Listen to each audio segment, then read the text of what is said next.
Evening టైంలో బ్రెడ్తో ఇలా snack చేయండి. పిల్లలు కూడా ఈజీగా చేయగలిగే బ్రెడ్ ఆమ్లెట్ని ఎక్కువ ప్రాసెస్ లేకుండా సింపుల్గా చేసేయచ్చు.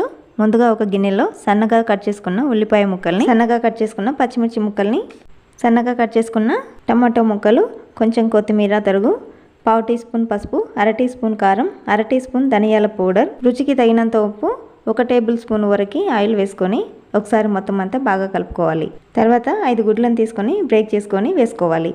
ఈ గుడ్ల మిశ్రమాన్ని 2-3 నిమిషాల పాటు బాగా బీట్ చేసుకోవాలి. మొత్తం అంతా బాగా కలిసిన తర్వాత స్టవ్ పైన ప్యాన్ పెట్టి 1 టేబుల్ స్పూన్ వరకు ఆయిల్ వేయాలి. తర్వాత మనకు కావాల్సినన్ని బ్రెడ్ స్లైసెస్ ని తీసుకొని మనం ముందుగా రెడీ చేసి పెట్టుకున్న గుడ్ల మిశ్రమంలో బ్రెడ్ ని ఒకసారి ముంచి మొత్తం అంతా బ్రెడ్ కి బాగా పట్టించాలి. తర్వాత వేడి పెనం మీద వేసి 2 వైపులా నూనె గాని నెయ్యిని గాని వేసి దోరగా ఫ్రై చేసుకొని తీసేసుకోవాలి. అంతే, చాలా సింపుల్ గా చేసుకోగలిగే టేస్టీ బ్రెడ్ ఆమ్లెట్ రెడీ అయిపోయింది. వేడిగా చేసి పిల్లలకి పెడితే చాలా ఇష్టంగా తింటారు.